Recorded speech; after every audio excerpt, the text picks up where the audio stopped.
Hello, podcast fans. This is Falcon Paladin coming to you with another edition of the Falcon Paladin Hour. And with me, as always, is my good friend from Down Under.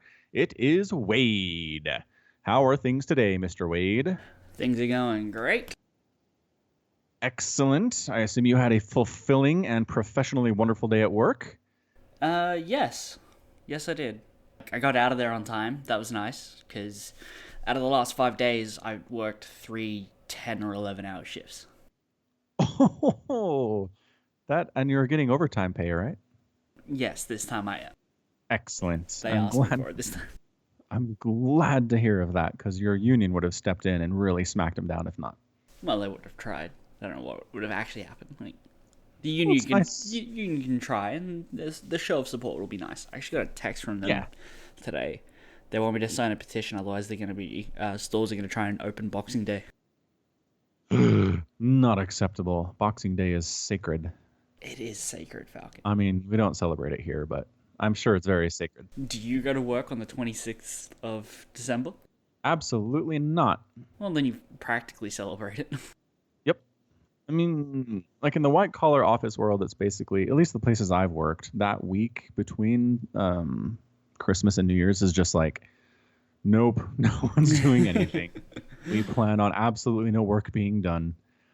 To the point that actually our overlords last year were like, look, we're just officially shutting down the office because we're sick of having 3 people in and nothing getting done. So might as well just everybody go home. We'll pay you for it. And we don't have to pay to keep the lights on and everyone wins. That is nice. Yeah. Here they're like, you're going to come in or else. Or else. And there's an implication there. Well, no, they don't really, threaten you with anything. For the moment, it's going to be... I think Boxing Day was open last year, and they gave you the choice if you wanted to work it. Like, you could just opt out and say no. And they would be like, all right, well, we can't force you to because it's Boxing Day. But so there's not really an or else then? No. But okay, you might lose favor with the bosses. Like, they might be like, well, they said no to me this time. I'm not even going to ask if they want to do the little overtime. I'm just going to send them home with no cookies, so...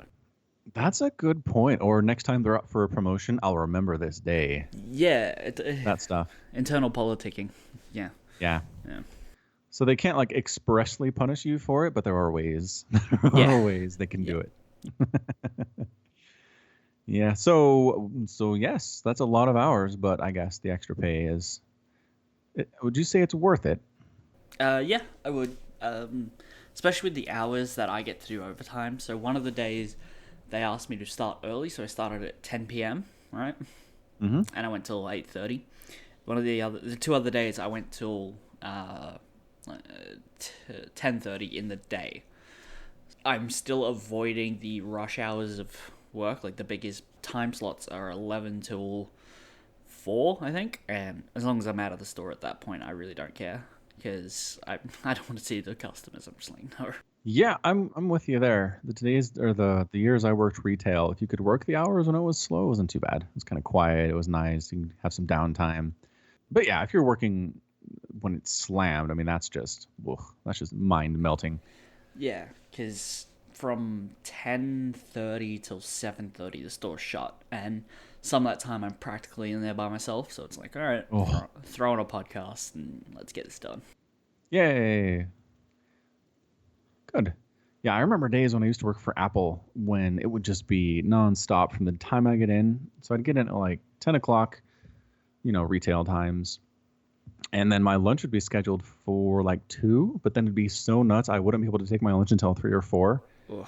And when I finally got out of just 5 or 6 hours straight of just non-stop people in your face demanding things get fixed, I'd zombie walk to the food court at the mall where I was and zombie eat a Subway sandwich and zombie go back. I had no brain power for anything else. It was bad. Yeah, I do feel like that way. With one of the nights where I did overtime, I started at 10, finished at 8:30. I finished at 11 that day. So I did a really long shift, I think. I can't remember it because I stayed up all day. I didn't get to go to sleep because there was a function. One of our staff is leaving, so we threw a surprise farewell party, and I didn't get to go to sleep after finishing work and going to that, and I went to work after that. Oh. So I had no sleep and did 2 11-hour shifts like back to back. This seems unhealthy in the long term. Exactly. But I slept for 12 hours Oh, afterwards. good. So you caught up. Okay. Yes. But then I overslept, and then the following day, I only got 4 hours. Okay, this is sounding really inconsistent. I don't know. Yeah, I tried not to do it consistently. Like, inconsistently inconsistent. Eventually, it caught up with me where I was tired at work. I start at midnight, and the other baker on Mondays and Tuesdays comes in at 3. And when he gets in at 3, I'm like, hey, can you just look after this for a second? I'm going to walk up to 7-Eleven and go get a nice coffee. Yeah. And I walked up there, and I got to the door, and it's locked, and it makes like a sound and alerts the cashier, and he unlocks the door. And I went, nuts. I left my wallet down in work. So I'm like, all right, turn around. It's like right next door, but it's still... It's a hassle. Yeah, it's a hassle. I don't want to have to put up with it. No. And just the other day, I removed the, do you guys have, Apple Pay? We do. Mm-hmm. Yeah, okay. So I can do that with my Samsung phone. But my Uber app was trying to read that I was using it instead of PayPal to pay for an Uber. So I had to remove it the day before. So I couldn't, I had my phone and I just tap and go with that, but... But you need the card to re-add it, and you don't have the card. Yep. Yes, yeah. Terrible. Terrible. But you survived. I did. I got a nice coffee and 2 meat pies to make up for it. So. Excellent. What kind of meat pie? I got a steak and pepper and a cheese and bacon. Oh, so good. I will find a more financially reasonable way to get these. It will happen one day. I mean, I'm surprised you guys don't just have them in, your freezer section at wherever it is you do grocery shopping. I mean, there's a couple places. I guess I could check their website. I'll check the upscale one. They'll probably have meat pies. It's called Harmon's. Harmon's, okay. Harmon's. Yeah, they really try to be fancy. They really try? Meat pie. I mean, they kind of succeed. Okay. Nope. Not looking good. That is rough. Every time at my work, I walk past the freezer section, I want to take out my phone and just send a 10-second recording of me walking past 4 or 5 doors that are just lined with different kinds of meat pies. Just be like, check this action out.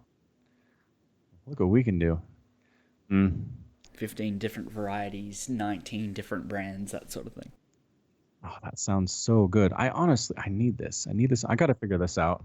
I'll figure it out. Off air. Anyway, oh yeah, speaking of sleep deprivation, one of my 7-year-old today, or I guess not today, yesterday, he was like, so can I have some of that Coke, Dad? And I was like, no, it is 7:00 at night. If you have that, you're never going to sleep.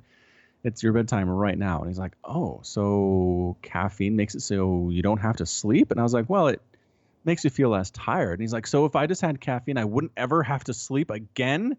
And I had to explain to him the concept of sleep debt and that you can put it off, but the tax collector comes eventually and will collect, regardless of how much caffeine you're ingesting. And if you take too much, could you die? I'm trying to decide what the negative consequences are here.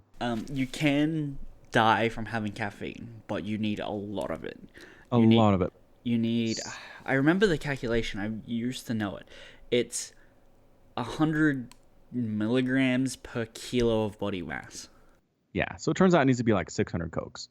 Yeah, something like that. And what you're Something busy ridiculous. putting in, it's also busy getting out. So you'd really need the caffeine pills and stuff like that. So what I'm wondering, though, is does your body just overpower the caffeine at some point? If you just are drinking Red Bull nonstop energy drinks for 72 hours straight, eventually does your body just say, I don't care how much caffeine is in the system, I'm going to sleep, and you just collapse? Well, okay, the problem with energy drinks is that they're not just caffeine. They've got guarana and other things in them. True. Okay. So when I was in high school, I had a kid who brought 4 energy drinks to class, and he drank all of them for some reason, and he was like, I have to go to the hospital, and because his heart was just going crazy. Freaking out? Yeah. However, caffeine, caffeine will keep you awake for a while, but unless you're intentionally trying to pull up like a sleep deprivation challenge and be like set the world record, which is like 10 days, I think you can just overpower caffeine and be like, I'm going to bed, because my boss regularly says, oh, I have a cup of coffee and then go straight to bed. Yeah. And okay. That makes sense. If people can fall asleep like that, I mean, after having coffee, I imagine you can overpower it. All right. We should, I mean, I feel like this needs to be tested somehow, but I don't think we should do it. And I don't know that Mythbusters is around anymore, so... I mean, I have a bottle of caffeine pills over there. Part of me really wants you to try this, and part of me is like, I shouldn't encourage my co-caster to harm themselves, potentially. They're not... So. I'm not going to take, like, 6 of them, but what I'll do is I'll try and take one and then see if I can get to sleep. That seems like a safer test. I like it, actually. It is. The reason why I bought them originally was I wanted to cut iced coffees out, right? But I still wanted caffeine, obviously, because caffeine's great. And I was looking at the cost. I'm like, okay, 750 ml iced coffee is like $5 from 7-Eleven. It's $3.50 if I can get it at work, but the store's not open when I'm there. So I'm like, okay, what about caffeine pills? And I found something that had just a little bit more caffeine in it than one of these bottles, but cost 15 cents a pill. That is so much more cost efficient. That's crazy. Yeah, it is. Like, probably unsafely so. Yep. And then I used it 2 nights in a row, and then I accidentally knocked them under my couch, and I haven't picked them up in like a week. So that's where they are. I mean, good to know. So if you'd like to conduct some kind of test of your own volition, you are hereby allowed to do so, but I'm not going to tell you to do it. Uh-huh. Okay, then. We'll just leave it ambiguously that way. Tune in next time to find out the results of a test I may or may not conduct. Ooh, yeah, that's excellent. Very good. Let's talk StarCraft. Talk some StarCraft? Let's talk some StarCraft. All right. So, first of all, I did some casting for Gauntlet yesterday. My co-caster, Just Jordan, is actually in Florida. That's where he lives.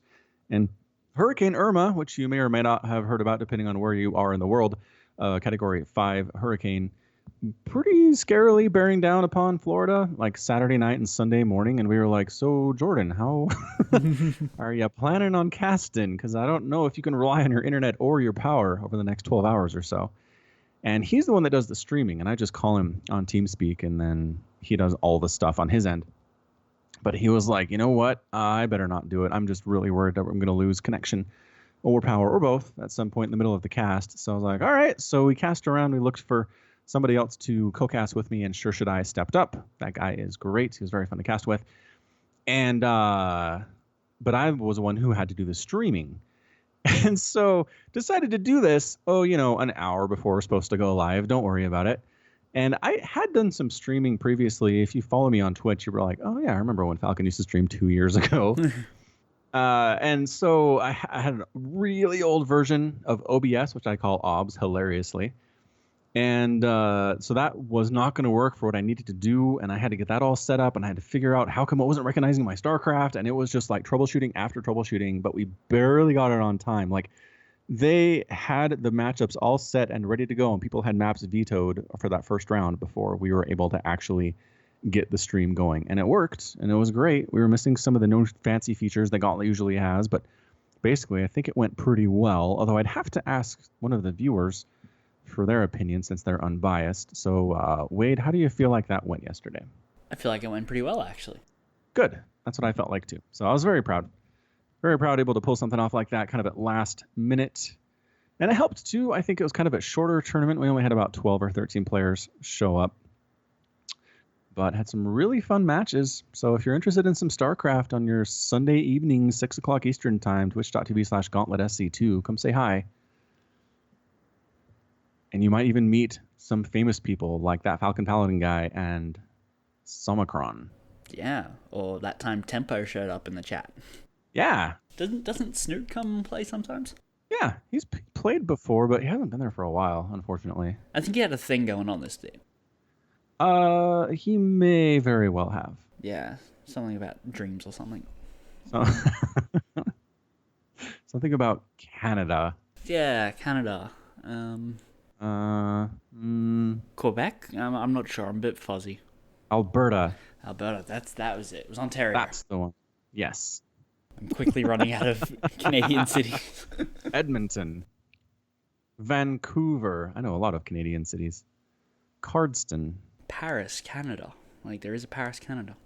Yes. Not surprised. Mm. Surprised at all. Anyway, I guess we're talking about WCS Montreal 2017. Which wrapped up yesterday. Fantastic tournament. I'm going to be honest, I didn't watch a lot of it, mostly because I was casting and trying to get stuff running on Sunday, but I did see a bunch of Twitch highlights. Man, Twitch is great. That clip system, really fun stuff. If you go to twitch.tv and search for StarCraft 2 clips, you will see some amazing just highlights. Really nice and packaged for you. You don't have to watch a whole stream just for the really awesome moments. Yeah, you'll get a lot of really great stuff out of Beyond in particular. That dude was made for clipping. He was. And that's just like random laddering for him too. Yeah. He's just, I'm going to pull off this ridiculously sick thing on ladder against some rando on the GM ladder. There's one that I posted on, I think it was Facebook a few days ago, where he was attacking with just a small group of Marines and Marauders and against a Protoss player. And he used some mules to block the Stalkers' retreat up their own ramp. And I was just like, what? I saw that. That was pretty cool. What? When your Manor Mules actually help you win the game, just beyond things. Be unbelievable. Dang. Be unbelievable. So yeah, he's fantastic. Unfortunately, was not playing in WCS Montreal because of the region lock concept, which... Have we talked about this on the podcast? I think we've mentioned it, but I don't know how it works in particular, because True was there, and True's South Korean. Beyond South Korean, what's the go? So I think the difference is that True is... I'm going to say something real quick that's wrong. So hold on. Let me do some Liquipedia-ing here. You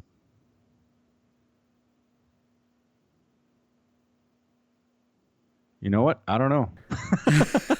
I have absolutely nothing. Like, maybe it's because he plays for Psystorm, which is not specifically a Korean SC2 clan, right? Yeah, that might be it. But is that it? Like, if he played for SK1 Telecom, would that... Although, do they even still exist? I'm really confused about the state of Korean esports for StarCraft right now.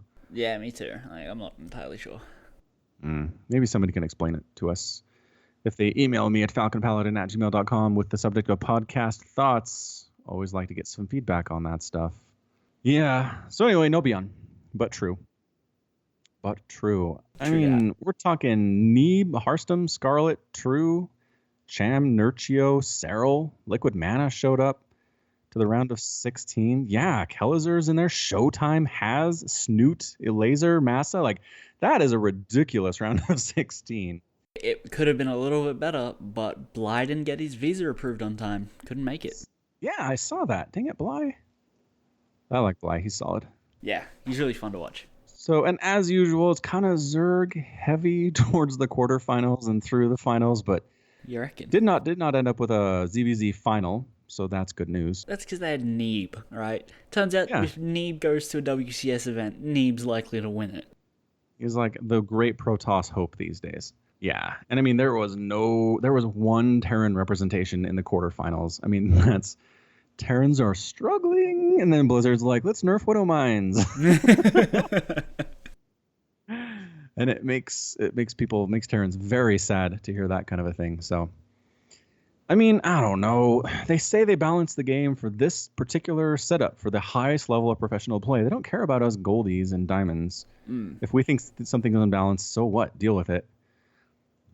But you'd think they'd look at this and say, all right, the last few tournaments, Terrans have been woefully underrepresented. And is it just like a get good Terrans, like improve your skills and you can make it further? Or is there really some imbalance going on here? I mean, I think the region lock might have something to do with it. Because if you look at it, all the best Terrans are, like, outside of Kelzer and Special, right? There's, like, who else is a top tier Terran that's not Korean? And the Koreans couldn't play in this tournament. Yeah, I mean it's innovation, terrifying, TY terrifying. Like yeah, all the good beyond terrifying. Yes, agreed. So who are the best foreign Terran players is the question. Foreign? Like, yeah, I don't know. Euthermal? Um, yeah, I like Eutherm a lot. Trying to find a list here, and everything is pretty dated actually. I don't know if this has been discussed recently. Come on, internet. Hmm. You can do better. You can do better. I don't know. Best. I guess if we can just do this. Best StarCraft. On this week's episode of Falcon Googles Something on the Air, we search for the best StarCraft Terran players. All right, so I guess we can look at top 10 player per prize money winnings list. Okay. And oh my gosh, this is holy smokes. So there's a list for foreigners. There is not a Terran on the top 10 list. Ugh. It is all Zergs and all Protoss. And then for global, you've got Pult, TY, MVP, MMA, Beyond, and Innovation all in the top 10. So Terran is represented fairly well. So maybe that's it. Blizzard's like, we don't care if the foreign Terran players can't hack it. The foreign Korean players are doing just fine. They can handle a little nerf. That's amazing. And then if you look, it breaks down even further here. Americas, you do have Special. Special is kind of killing it. Where is he? I am kind of. Did he not show? I'm looking at the group stages. No. He made it into the open sign up and he didn't make it to the group. How did he not make it to the group stage 3? That doesn't make any sense. I don't know. Who did he play? I don't know. Hang on. I actually have a replay pack here. And they just released the replay pack for Montreal, so you'll be seeing some of these. Nice. Sooner rather than later. Yeah, I gotta see this. So yeah, I mean, again, broken down into winnings. Yes, you have Special, Kelzer, Massa. In Europe, there's Thorzane, but I don't think he's even active anymore. And then you have Igaz, who's Australian. Yeah. In the Asia, Southeast Asia-ish, and New Zealand and Australia.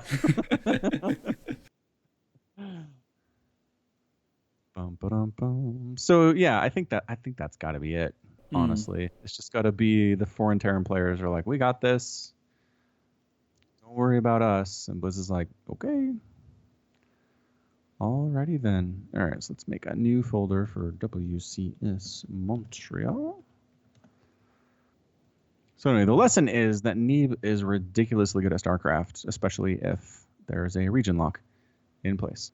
I mean, we'll see how he goes at BlizzCon, I guess, then, because that's the next event. Exactly. BlizzCon's going to be the big test here. It's a lot of pressure on Neeb because a lot of people are saying, yeah, Neeb's good, but come on. He's not playing the best players on Earth most of the time. But he was just down in Korea, staying at the Bay Street team house with... Yeah.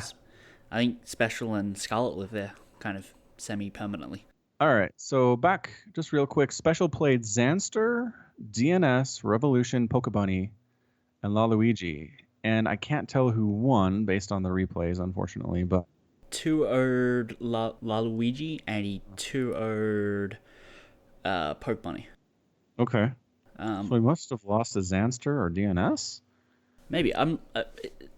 Group Stage 1, Group B, has Special, Pokebunny, Upper Tree, and Laluigi. Okay. Not Zanster and DNS. I don't see Zanster and DNS at the moment. I'm looking. Zanster was in Group K. Okay. DNS was in Group I. Right. So I guess they met in Group Stage 2. Yeah, Group Stage 2. He was in a group with DNS, Zanster, and Revolution, and he went 1 and 2 in the group, so didn't make the top 2. How did I... Oh, yeah, there he is. I looked at Group Stage 2 and was like, no, he's not here. He must have got knocked out there. And he lost to DNS? No, Zanster. Zanster 2-0'd him. And DNS 2-1'd him, too. Okay, so that's it. Right there. This is 2 losses in his little mini group. Fair enough. That's crazy. Special's been on fire recently. I wonder what happened. Jet lag. Jet lag, probably. I did fly all the way to Montreal from Mexico. People kept coming up and saying sorry to him and offering him poutine.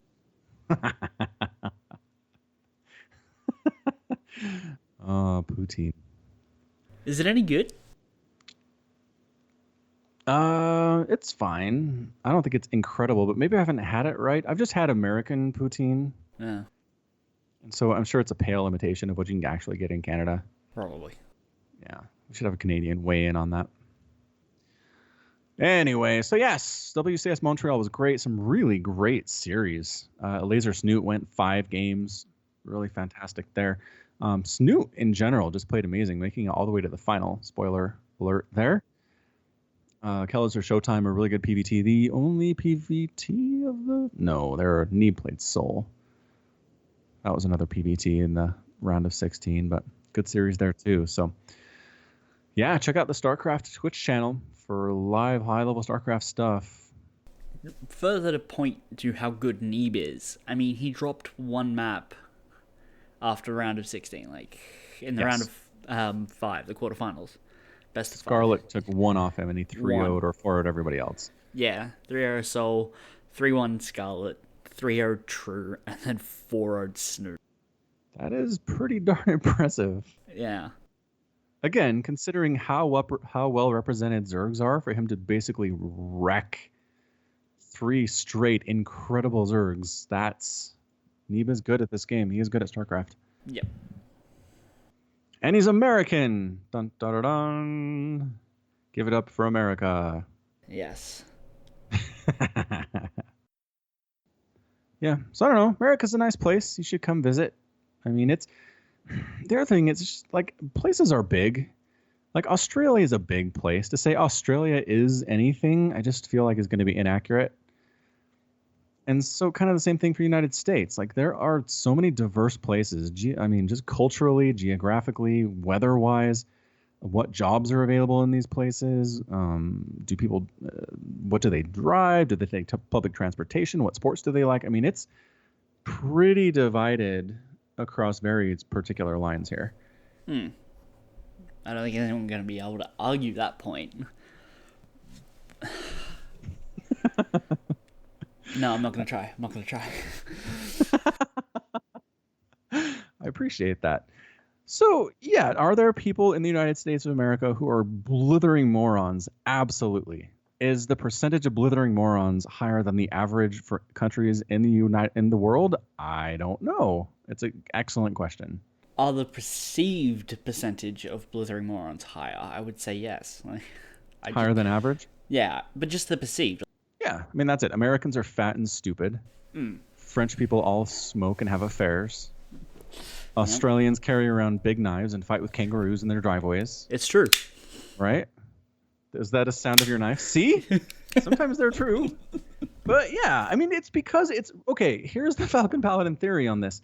It's real hard to have a super detailed understanding of every country on Earth. There's over 100 of them. And for you to say, yes, I understand everything that's happening in Sudan is like a 3-year endeavor. It's an incredibly complicated, giant nation with ridiculous problems. And so we just boil it down into what we think is fair and to what we've heard and let other people decide what it is. And that's how we do things as humans, because otherwise it'd be too much information. It'd be too overwhelming for us to have that level of understanding of every country on Earth. It's just, I mean, that's part of why being the president of any country where you're kind of expected to have that level of understanding is friggin' impossible. It's way too hard. Yeah, I've heard like the presidential role is like a captain of a giant ship, but the rudder is tiny. I don't know what that means. Okay, a rudder is what steers the boat. I know what a rudder is. What does a small rudder mean? A small rudder means you can't steer it very fast. Like, you can make tiny adjustments, but you're not ultimately changing the course of the ship anytime soon. Oh, okay. Yeah, I like that. Yeah, like I think President Obama had some real big plans of what to do when he got into office, and then he was just like, oh, right. It's really hard to make big, huge changes. Yeah, 100%. I agree with that. Good. I'm glad Good. you do. We agree. We agree on something. Wondrous. First for everything. Uh-huh. So, speaking of the United States of America, we're going to implement a new feature called the NFL Minute, wherein I get to talk about the NFL for 60 seconds because Wade does not care. And neither is anybody else who's listening. I mean, honestly, anybody else who's not American doesn't care, and probably a high percentage of the Americans who are listening don't care. So we're going to keep this to 60 seconds. I mean, it's not that I don't care. It's just that I'm indifferent. Thank you, Thesaurus Wade. All right. You ready? I'm ready. Want to count me down? Yeah. 3, 2, 1, go. All right. So I'm glad the NFL is back. As has been discussed many times over the last couple of days, it's getting harder and harder to be a true fan of the NFL just because there are a lot of problems with the league. A lot of the players are involved in domestic abuse issues or drug use. Also, people are getting severely injured, brain injuries, body injuries, and the more and more players are retiring with severe, long-lasting problems. And so it's hard to be like, yeah, what a great hit that was. In the back of your mind, you're thinking this person is probably not going to be able to walk in 15 years. It's not great. But on a basic level, it was so nice to watch people throwing the football around, scoring points, good hard runs, good defense. The Patriots-Kansas City game was a really good opening to the season. Last Thursday, Patriots looking a little bit scary, but they've done this before, and we'll see if they can come back later on in the season. You still have 10 seconds. 10 seconds. And fantasy football sucks. Fantasy football is terrible because you can draft somebody who's amazing, and they will get injured in week 1, and your team is out. Done. I paused. I could go over a couple seconds. Yeah, okay. That's fair. Okay, that's my rant. I wasn't sure if you were if you were gonna stop me, and so I figured you're just gonna let me go and go and go and make me look dumb. 60 seconds, it's all you get. Yeah. Good, and you'll stop me. So that's the NFL Minute, brought to you by Falcon Paladin. We'll have a sponsor for that one day. Maybe, probably not. Probably not. And speaking of sponsorships, just real quick, a plug for our Patreon. There's a link in the show notes. If you'd like to support weekly podcast content from an American and an Australian talking about stuff they probably don't understand as well as they think they do, hit up that link and compensate Wade for the time he spends editing this thing every single week, making sure it sounds nice and is avoiding all of our ums and ahs and things like that. Yeah. Yeah, I'm gonna cut that. That face when Wade makes more work for himself. It's actually really not that hard because it's just like click, Control A. All right. It's if you start swearing or saying stuff I have to bleep, right? That makes a little more work. That's never happened. Come on. I mean, it happened once. I think I recorded it happening too. I've got proof. You do have proof. Although, honestly, these days, photographic and audio recording proof, do you really just take that as gospel? In the days of Photoshop and... I'm less likely to believe something like an image, like a still. Yeah. I'm a little bit more likely to believe an audio recording, but I'd still rather something a little more concrete. Okay, good. So what we're saying is you have audio proof in quotation marks, but... I mean... Okay, you would never lie to me, right? Would I ever lie to you? Yeah. Goodness, no. No. Good to have you on record for that. Again. Audio record. Have you ever sworn on this podcast, Val? Now remember, you are under oath. I mean, yes. It was censored, so I don't know if it counts. I mean, it does count. Oh. All right. It does count. The podcast owner has spoken. Exactly. All right. We're supposed to talk about... All right. So we did get a very nice donation when I was casting for Gauntlet on Sunday from a very strong supporter of esports whose name is Samacron. Hey, much appreciated. Right. Our donation goal was so we could get hot dogs, and Sure Should I was way into getting hot dogs, and I was kind of feeling hot dogs, but I also was feeling a milkshake. So I went and got one, a peanut butter and chocolate milkshake from a local fast food establishment. And I mentioned this to Wade, and he said, peanut butter and chocolate. Can take it or leave it. Is that an accurate representation of what you said? No. No. No. All right. I said I like peanut butter and I like chocolate, but I've never had peanut butter and chocolate. That's what I said. I didn't say I had any particularly strong feelings one way or the other about it. Okay, gotcha. So again, I was a little flabbergasted by this, right? I was like, he's never had peanut butter and chocolate together. And I said, have you had a Reese's peanut butter cup?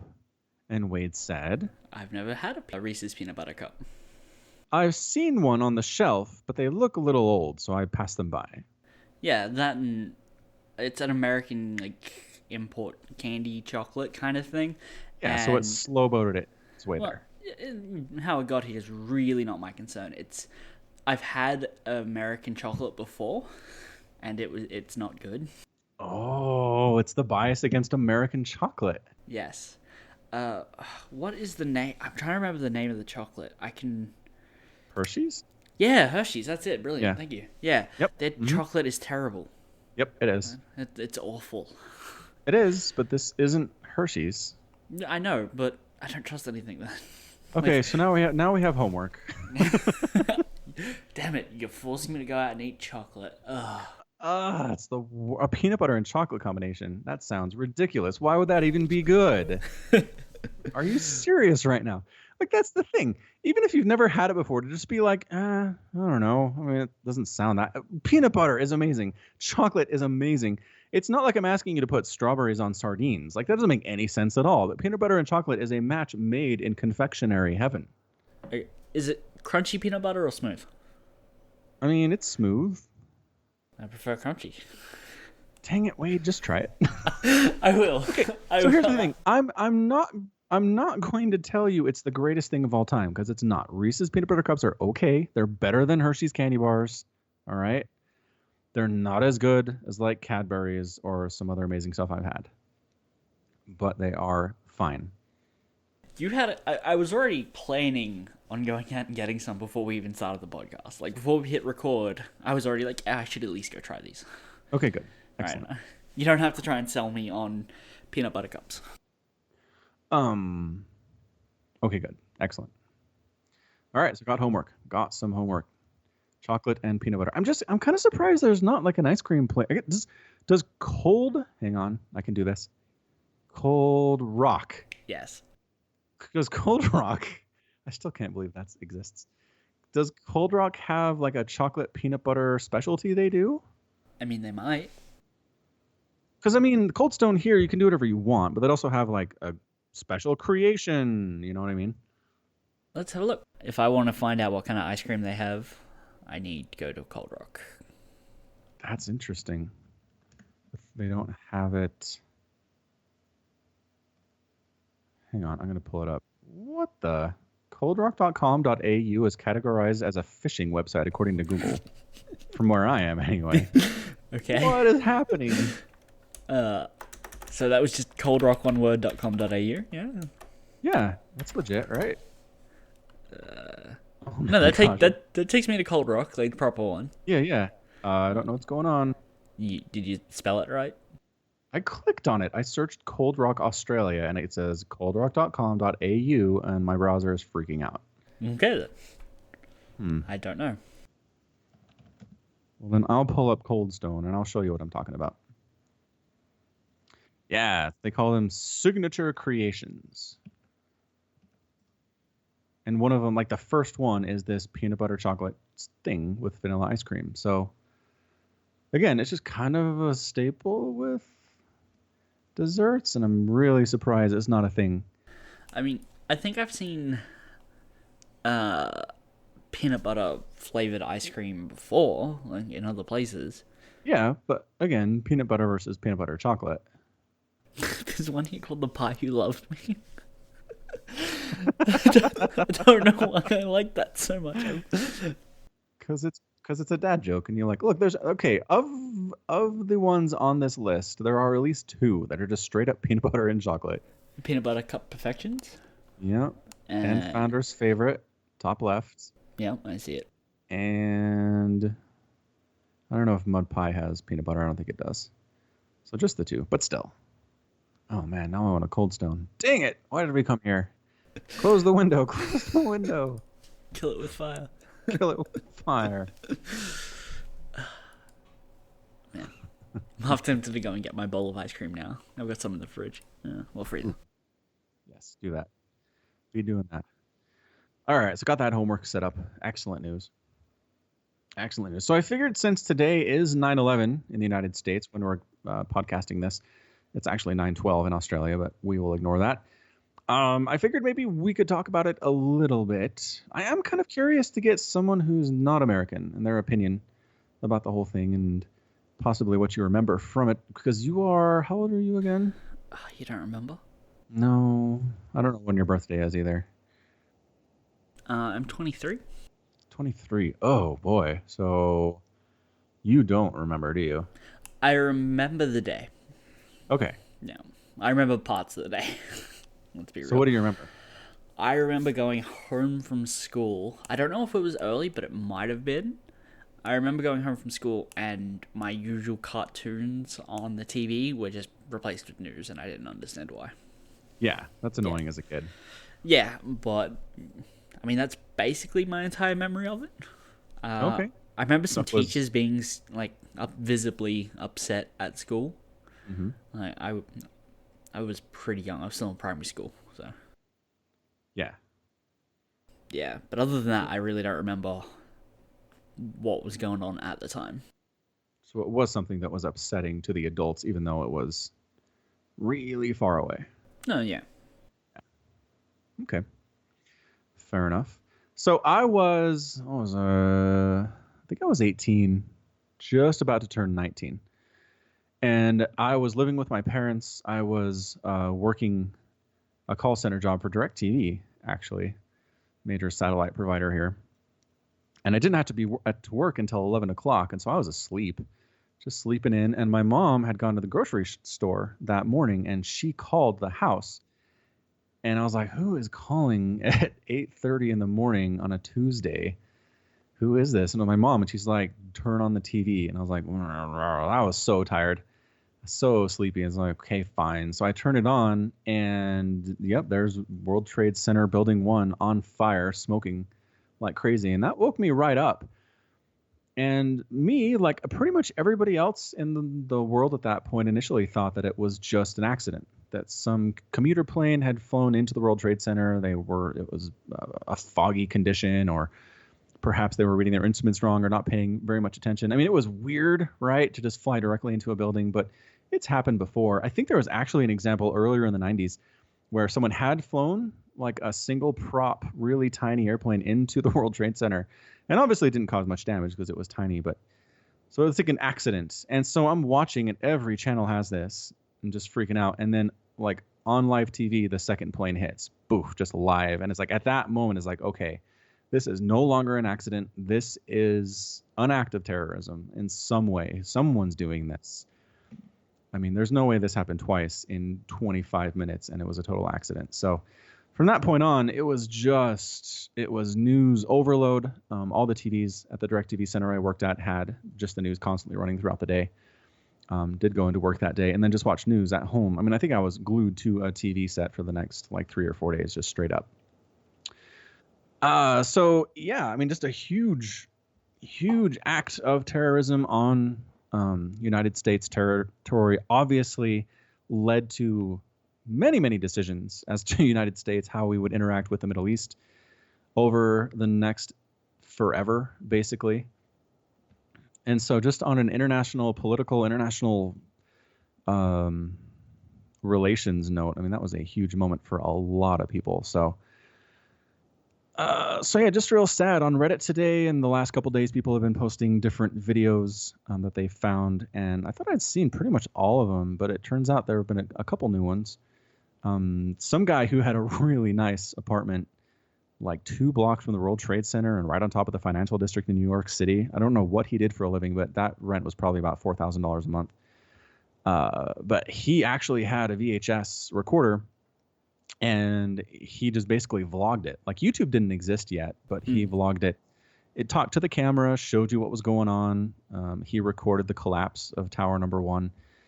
And it was just seeing it from a new perspective just really hit. Like, this was a really terrifying event for a lot of people. And so just, I don't know, just kind of brought back some of those feelings. And so as far as the results of 9/11, that could be debated forever and ever. There are a lot of people who feel like United States actions post 9/11 have pretty much been consistently terrible.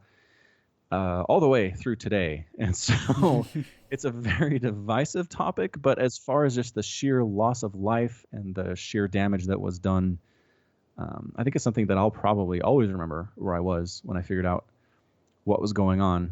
And as far as moments like that, it's always interesting to look back on the anniversary. So that's my monologue about 9/11. And it's hard to get into it without getting too controversial. And so I don't want to get too much into those things, but You don't want to go full jet fuel can't melt steel beams on it? no. And I would not do that. For the record, not a 9/11 truther. What is that? I've never heard that term before. Jet fuel can't melt steel beams. Is that what that is? I've just heard the joke like that jet fuel can't melt steel beams, so it was a conspiracy. Yeah. Ha ha ha! Like, I didn't realize there was actually a thing going on back there. Oh gosh, yeah. No, that's legit. Like, people say that jokingly, but it came from a real place. Absolutely. Oh, okay. People convinced that something else brought the towers down. It was basically, in a nutshell, they believed that President Bush, George W. Bush, wanted to invade Iraq and wanted to go into the Middle East, and so basically set it up to where he basically staged a false flag terror attack on the World Trade Center in order to have congressional and public support to do that. And so they argue that jet fuel burning isn't hot enough to melt steel beams. There's no way it could have collapsed the World Trade Center. It should have just stayed standing. There were some bombs. There were some other nefarious means involved. And that rabbit hole is a deep one. I don't really recommend going down it. I'm not going to. Yeah. Okay, let's move on. Yeah, let's move on. Yeah. Yeah. Oh, I have a story about selling something on the secondary market. Okay. You probably have something like this. Do you have Craigslist in Australia? No. We have Gumtree. Is that what it is? It's kind of like Craigslist. Yeah. Okay. So it's just secondary market. Actually, there is a Craigslist Australia. Oh, is there? I don't think anyone uses it. Yeah, I think they're trying, but no. Gumtree. Yeah, that pulls up. Yep. Local classified ads on the internet. So my wife used to have a Cub Scout calling in our neighborhood, a Cub Scout, Cub Scout job in our neighborhood, where she was a Cub Scout leader. And she hasn't done that for a couple of years. They found someone else, but she's had the shirt, and the shirts are expensive. Scouting materials in the United States are not cheap. Let me actually look this up real quick. Because if you buy them officially through the Boy Scouts of America organization, yeah, the shirts are like $50. I mean, that is not a cheap shirt. And so she posted it on Craigslist for $40, and she got someone who's like, hey, will you take 30? Because everybody bargains everything on Craigslist. Like, nobody is just like, it seems fair, let's go for that. They assume you're trying to rip them off. Right. So we basically say, no, we're not that desperate for the $40, dude. We're not so desperate to unload this shirt that's hanging in a closet that we're going to take your $10 offer, your lowball. So no, we're not going to do it. So we tell him, and it's kind of back and forth, and he's like, well, all right, I'll do the 40. I'm like, okay, when can he come? And he's like, all right, we'll meet here. Can he do the 30? And I'm like, are you seriously bringing this up again? So this has been going on for a week. Then finally, I thought we were on the same page. It's like, all right, $40. It's fair. It's $50 new. It's in great condition. And Like she's worn it for an hour a week for 8 months. I mean, it's not hardly used at all. And so he texts me and goes, "All right, I'm gonna come pick it up. I have it at work because he lives down in that part of the valley." And he's like, "Would you check to see if she'll take 30?" And I'm like, "Are you kidding me?" I was this close to being like, "You know what? It's off. You can't have this thing. I'm sorry." But I was like, no, 40. And he's like, "Okay, fine." So he says, "Fine." I'm like, "I've text proof that he accepted $40 as the price." So I go downstairs to meet him, and he pulls up in his pickup truck. And he's like, "Hey, how's it going?" And I'm like, "Good." And he's like, "That the shirt?" I'm like, I mean, I could be selling another Scout shirt to somebody else right now out in front of my building at 2 p.m, but probably not. And so I hand it to him, and part of me is like, is he going to drive off without paying? I'm really pissed if that happens. Although not in the Australian sense. Angry. Pissed means angry as well. It does. It doesn't just mean drunk. No, it means both. Okay, It's fair enough. contextually. Yeah. Yeah. Okay, good. You can't say I was so pissed I got pissed. There you go. Context. It's like Yep. Squanch in Yes. Rick and Morty. Yep. Anyway, so so I have this fleeting thought of him just peeling out of the parking lot and driving away with my Scout shirt. And I'm like, "No." But so he takes it and handles it and goes, "Oh yeah, this is the high quality material. This is good stuff. Oh yeah, this is worth the $40." And I'm like, the sale was not contingent on you determining it was worth the $40 based on a personal hand inspection. But he gave me $40 and he drove away. So I was like, whatever. Situation over. But I've just never had a clean Craigslist exchange before. There's always something weird about it. Always someone that wants to fight. I'm going to come back with a story. Well, two stories. First story is if you had told me that this was going on before he came and picked it up, I would have sent you $40 and then had you send him a video of you burning it. Right? if someone had gone and been like every step of the way, like, "Are you sure you won't do it for $10 less?" I would have just been like, "All right, I'm gonna set it on fire in front of you." That would have been amazing. Just pull it up on my phone. Check this out. Just intentionally antagonize him. Yes. The second story is when I tried to sell my first motorbike, a guy came up and he was like, "Hey, do you reckon you'd take, the asking price, which was like 3.2? Yeah, it's not bad for my bike because it was an old bike and I'd done a lot of like miles on it. Yeah. And I'm like, "Sure. Do you want to meet here at this hardware store?" And they've got a massive parking lot. And he's like, "Yeah, sure." And he meets me and he's like, "All right, can I take it for a test ride?" I'm like, "Sure." And he's like, "All right, sweet." Puts on his helmet, rides around the parking lot. He comes back and he's like, "It's great. Will you do it for, 2.8 instead?" And I go, Yeah, see? I go, "No." I'm like, "It's 3.2." And he's like, "Are you sure?" And I'm like, "Yes." And he goes, "I don't like the pipes on it though. Like, I don't like how the exhaust sounds." I'm like, Great, "So?" then don't buy it. I'm like, he's like, Yeah. "Yeah, but I gotta pay to replace them." And I'm like, "Well, that's not my problem." He wanted me to lower the price because he didn't like the pipes. And the pipes weren't stock. They were custom pipes. Yeah, I don't get it. I mean, so here's the thing. First world countries are not into bartering and bargaining, right? Not generally. Prices are set. You can take it or leave it.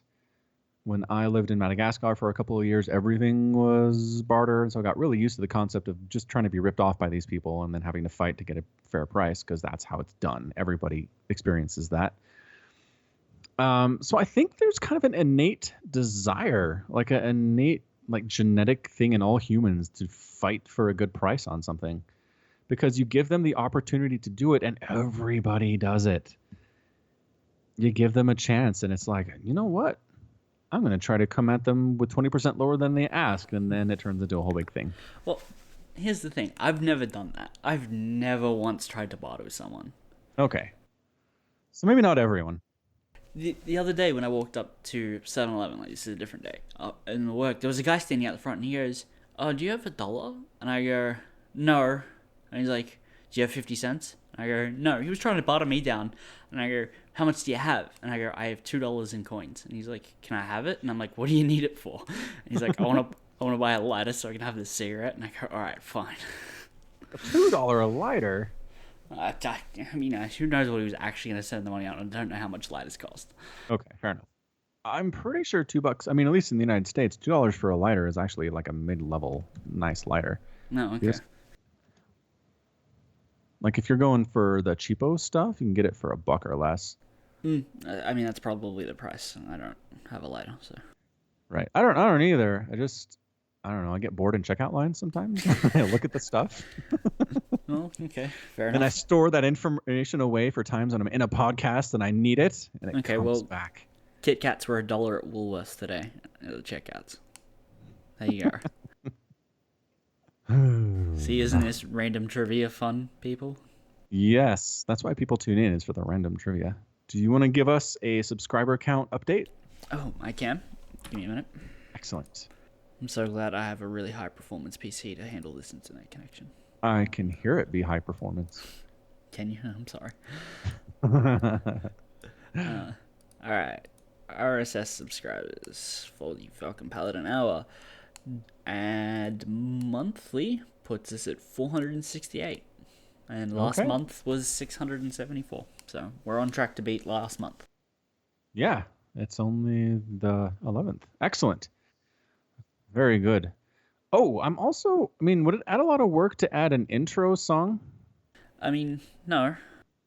Okay, because I had somebody say like, hey, can I suggest some music for your casting on YouTube? And I said, no, maybe, how about for the podcast? And he's like, oh, yeah, that'd be great. So I'll send it to you. See what you think. Okay. I mean, I haven't decided anything yet, but I want to get your input. So we might have music in the intro next time, maybe. Maybe this time. Maybe you already heard it. Perhaps you already did, and this is a really weird conversation we're having right now. It's entirely possible. Time and travel in the podcast universe. That is how that works. All right. Are we coming up on the hour? Depends. Do we have anything else to talk about? Well, the list that I wrote down, we got through everything. There is no Rick and Morty minute or longer because it's a break in Australia. I did see on YouTube that there was a new episode out, the Rick Lantis mix-up or whatever. Like, people were uploading pirated versions to YouTube left, right, and center. Yeah, so I mean, the annoying thing is that Adult Swim has it on their website if you are paying for it legally through satellite or cable or whatever. But their servers are such garbage, you can't watch it live. If you tune in to Cartoon Network through their webpage, can I watch this show now? And it's like buffering, errored out, I got you 45 seconds of video and now it's done. It's like, ugh. It's the worst thing. So let's just say, in the most vague terms possible, I don't feel entirely terrible about finding other methods of acquiring the show. Okay. Do you want to make a prediction on whether or not I liked the show, like the episode? Hang on, I thought you said you almost watched it. No, I did, but you've seen it, yeah? The Rest and Relaxation? No, the Rick Lantis. Oh, the Rick Lantis one. Yeah. No, I watched it last night. Yeah. So did you want to make a guess in advance? Oh, yes, that's the game. Are you worried that that'll spoil me and I'll have my mindset one way or the other? Yeah, you know what? No. I'll make my guess after you've watched the whole thing, but before we've talked about it. Okay. Does that seem fair? I want to propose a tiny race that you get to be the official keeper of. A race? A race. Do you remember, think back to 2 podcasts ago, when a co-worker said he was on season 2 of Game of Thrones and you shouldn't spoil it for him and you laughed? Uh-huh.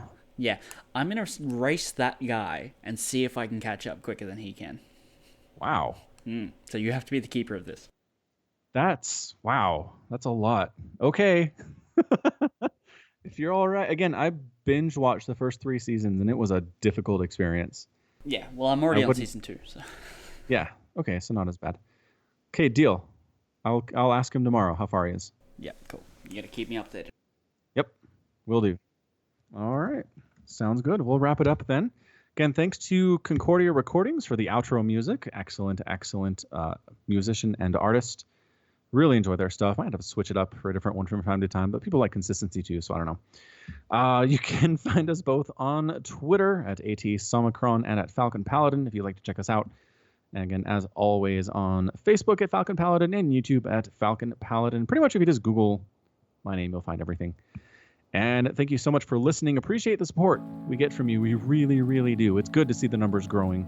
Tell a friend about the Falcon Paladin Hour. And until next time, as always, thank you so much for listening. And you take care of yourself. Once we thought that we'll stay young, and these worthies never gold. But when I opened up my eyes, I said, grow old with me. Will you age here by my side and stay beautiful for life? Or fade away in the darkness and leave me here. This world is a cold place without you. My days will lead me home. Oh, I'll make it a safe place for you if you promise to feel the hurt in my soul.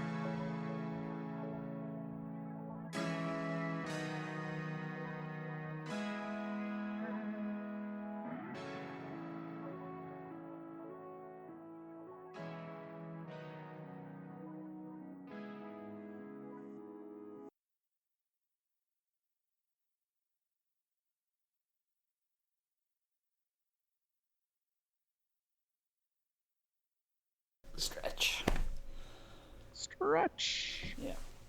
See, probably get my knees to crack if I try hard enough. Oh, there we go. Oh, what? No, don't do that. Well, you don't like cracking joints? I mean, I'm hanging up now. Oh, like fingers, okay. But I knew this girl I used to work with, she'd crack her own neck. I just cracked my neck. Yeah, her own head in her hands. This is how you do this, and go. And it looks like you're committing suicide, and it freaks me out every time. My brother does that too. I can just kind of tilt my neck in the right way, and it'll crack.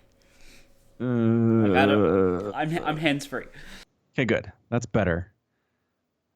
Still horrendous.